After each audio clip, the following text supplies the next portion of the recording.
الحمد للہ رب العالمین والصلاة والسلام علی سید الانبیاء والمرسلین اما بعد فاعوذ باللہ من الشیطان الرجیم بسم اللہ الرحمن الرحیم قال اللہ تبارک و تعالی قل بفضل اللہ وبرحمتہ فبذلک فلیفرحوا هو خیر مما یجمعون صدق اللہ العظیم ان اللہ وملائکتہ یصلون علی النبی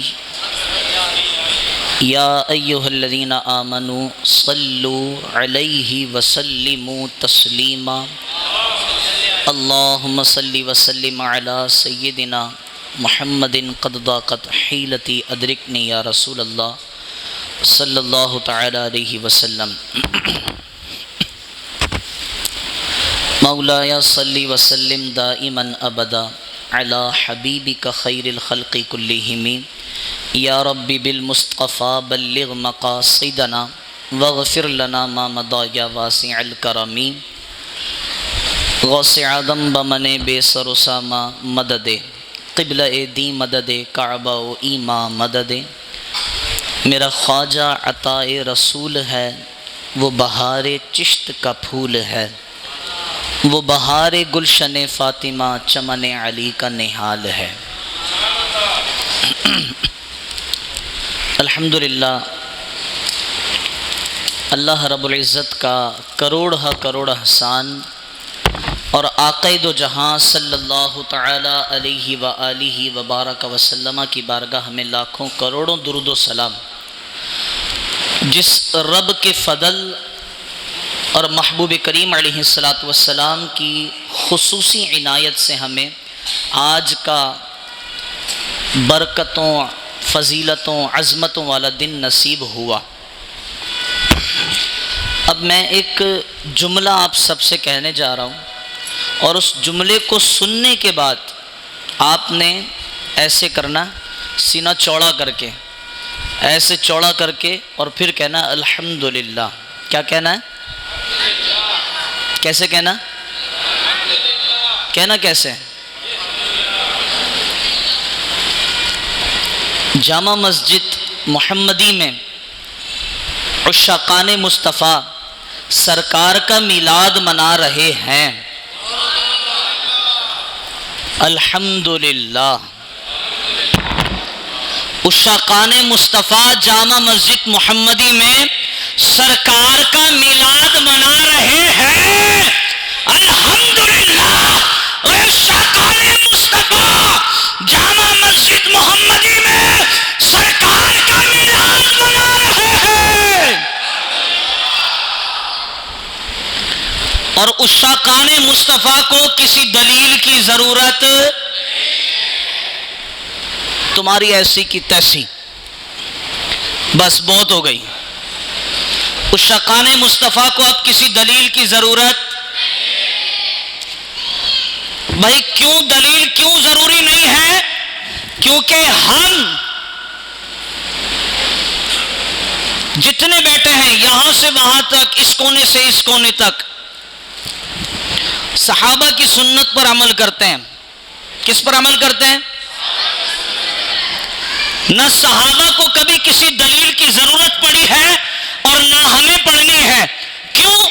کسی نے پوچھا کہ اے انس بن مالک، آپ حضور کا خون مبارک کیوں پی گئے تھے؟ کیا بات ہو گئی؟ آپ نے حضور کا خون مبارک پی لیا؟ تو حضرت انس بن مالک کہتے ہیں انس کو کسی دلیل کی ضرورت نہیں ہے، سرکار نے کہا کسی محفوظ مقام پر رکھ دو، انس پی گئے۔ انس کیوں پی گئے؟ انس اپنے آقا سے عشق کرتے ہیں۔ بس اسی طرح جامع مسجد محمدی میں بیٹھنے والا ہر ایک جوان، بچہ، بوڑھا، ہر ایک عاشق رسول سرکار سے عشق کرتا ہے۔ بس اسی لیے ہمیں میلاد مصطفیٰ منانے کے لیے کسی دلیل کی ضرورت۔ اب تم شرک کے فتوے لگاؤ یا بدعت کے فتوے لگاؤ یا ABCDEFGHIJKLMNOPQRSTUVWXYZ کچھ بھی کر لو، سرکار کے دیوانے ہیں بس یہی کہتے نظر آئیں گے، سرکار کی آمد، ابھی بھی مزہ نہیں ہے، سرکار کی آمد۔ اب جب میں ایک بات بتاؤں گا پھر آپ زور زور سے کہیں گے، اچھل اچھل کے کہیں گے مرحبا۔ دیوانوں، آنکھیں بند کر کے سوچو کہ حشر کا میدان ہے اور میرے کریم آقا علیہ الصلوۃ والسلام ابھی تشریف لانے والے ہیں، ابھی تشریف لانے والے ہیں، میدان حشر ہے، ابھی کریم آقا آنے والے ہیں، اعلان ہو رہا ہے ہوشیار خبردار وہ آ رہے ہیں۔ اور جب وہ تشریف لائیں اور دیوانے جن کو دنیا میں عادت پڑ چکی ہو وہ جھوم جھوم کر کہہ رہے ہوں گے سرکار کی آمد، دلبر کی آمد۔ جسے عادت پڑ چکی ہوگی وہ تو جھوم جھوم کر کہے گا سرکار کی آمد مرحبا، اور جس کو عادت نہیں ہوگی وہ اپنا منہ کبھی اس بغل میں ڈالے گا کبھی اس بغل میں ڈالے گا کہ اے کاش آج لے ان کی پناہ، آج مدد مانگ ان سے، آج لے ان کی پناہ، آج مدد مانگ ان سے، پھر نہ مانیں گے قیامت میں اگر مان گیا۔ پھر ہم تو سب سے کہتے ہیں آج ابھی وقت ہے، جب تک سانس چل رہی ہے نا وقت ہے، آؤ تم بھی کھڑے ہو جاؤ اور کہہ لو سرکار کی آمد، دلبر کی آمد۔ ابھی تو گفتگو ہم نے شروع نہیں کی ہے، سرکار کی آمد۔ جی مسجد کے اندر والوں کے لیے مرحبا ہے، باہر والوں کے لیے ابھی اندر والے چپ رہنا ہے، کوئی نہیں بولے گا سرکار کی آمد، دلبر کی آمد۔ یہ ہوئی نا بات، سب کو پتہ لگے، کوئی ایرے غیرے بیٹھے ہیں کیا؟ سرکار کے عاشق بیٹھے ہیں۔ جی جناب، کون بیٹھے ہیں؟ سرکار کے عاشق بیٹھے ہیں۔ پھر بھی ہمیں ضرورت نہیں ہے کسی بھی دلیل کی، لیکن کیا کریں، کچھ مسلمان کہلانے والے لوگ ایسے بھی ہیں انہیں ضرورت ہے، جس کا عشق جتنا ہو اس کو اتنی ہی ضرورت سے وہ پاک ہو جاتا ہے۔ اب جس کے دل میں جتنا کم عشق ہوتا ہے اس کے دل میں اتنی ضرورتیں بڑھ جاتی ہیں۔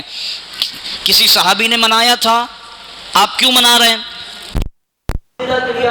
آپ سے کہتے ہیں کہ آج کا جو دن ہے، آج کا جو دن ہے ربیع النور شریف 12 کی اور صبح 12 کا دن ہے، کہتے ہیں کہ 12 کو تو حضور کا وصال ہے۔ کیا کہتے ہیں؟ بچوں والی بات ہے کیا؟ مولانا اشرف علی تھانوی، نام ذرا، مولانا اشرف علی تھانوی نے اپنی کتاب میں لکھا کہ یہ تو تحقیق ہے حضور 12 کو پیدا ہوئے، لیکن یہ ممکن نہیں کہ حضور 12 کو وصال کر گئے۔ کوئی اگر پوچھے تو الحمدللہ فقیر کے پاس کتاب موجود ہے۔ مولانا اشرف علی تھانوی اپنی کتاب میں لکھتا ہے کہ حضور کا وصال 12 کو نہیں ہوا، لیکن افسوس کی بات یہ ہے کہ اپنے بڑوں کے عقائد پڑھتے نہیں ہیں اور آتے ہیں ہمارے عقائد کو چھیڑنے کے لیے۔ اپنے بڑوں کے عقائد تو پڑھے نہیں ہوتے اور آتے ہیں ہمارے عقائد کو چھیڑنے کے لیے۔ مولانا اشرف علی تھانوی نے لکھا کہ نبی کریم صلی اللہ علیہ وسلم کا وصال 12 کو، آپ نے اکثر سنا ہوگا ہمارے علماء ایک نقشہ بتاتے ہیں کہ اگر ذوالحجہ اس تاریخ کو پڑے گی تو 12 اس کو ہوگی اور اس دن پیر نہیں ہوگا، اور اس دن پیر ہوا تو پھر ذوالحجہ اس دن نہیں ہوگی، لیکن حضور نے تو جمعے کے دن آخری خطبہ فرمایا تھا۔ ہمارے علماء یہ نقشہ بتاتے ہیں نا، آپ کو سن کے حیرت ہوگی، یہ نقشہ تھانوی نے اپنی کتاب میں لکھا ہے۔ یہ نقشہ کس نے لکھا اپنی کتاب میں؟ تھانوی نے لکھا ہے۔ لیکن افسوس کی بات ہے اپنے بڑوں کے عقائد، اپنے بڑوں کی باتیں معلوم نہیں ہیں اور آتے ہیں امام صاحب 12 کو تو وصال ہوا تھا، خوشی کیوں منا رہے ہیں؟ چلیں اس پر بھی بات کر لیتے ہیں، خوشی کیوں منا رہے ہیں؟ خوشی کیوں منا رہے ہیں؟ محبوب آ گئے، بولو سبحان اللہ، محبوب آ گئے، اب جب آئے دنیا میں تشریف لے آئے تو تشریف لانے کے بعد اللہ نے زندہ لڑکیاں دفن ہو رہی ہیں، اللہ نے وہ تمام سلسلہ روک دیا، اب خبردار کوئی لڑکی دفن نہیں ہوگی۔ اب ایک پروسیس ہے، اب جب بندہ جائے گا دنیا سے تو غسل ہوگا، کفنایا جائے گا، پھر دفنایا جائے گا، اور بندہ مرے گا پہلے، لیکن میرے آقا کی تشریف آوری سے پہلے زندہ زمین میں دفن ہو رہی ہیں لڑکیاں۔ میرے آقا آ گئے، میرے آقا آ گئے، اللہ نے یہ نعمت عطا کی کہ اب لڑکیوں کا دفن کیا جانا بند ہو گیا۔ اب یاد رکھنا میری بات غور سے، لڑکیوں کا زندہ دفن کیا جانا بند ہو گیا۔ اللہ نے میرے آقا کے صدقے، میرے آقا کے وسیلے ایک نعمت اور عطا کی جس کا نام ہے قرآن۔ جس کا نام کیا ہے؟ قرآن۔ اچھا جناب، اللہ نے فرمایا لو انزلنا هذا القرآن على جبل لرأيته خاشعا متصدعا من خشية اللہ، کہ اگر یہ قرآن کسی پہاڑ پر اتارا جاتا نا تو وہ پہاڑ ریزہ ریزہ ہو جاتا اللہ کی خشیت سے۔ قرآن عطا تو کیا، بچے کے سینے میں قرآن محفوظ کرا دیا، اللہ نے نعمت دی۔ کتنی ہو گئیں؟ 3 ہو گئیں، ٹھیک ہے جناب۔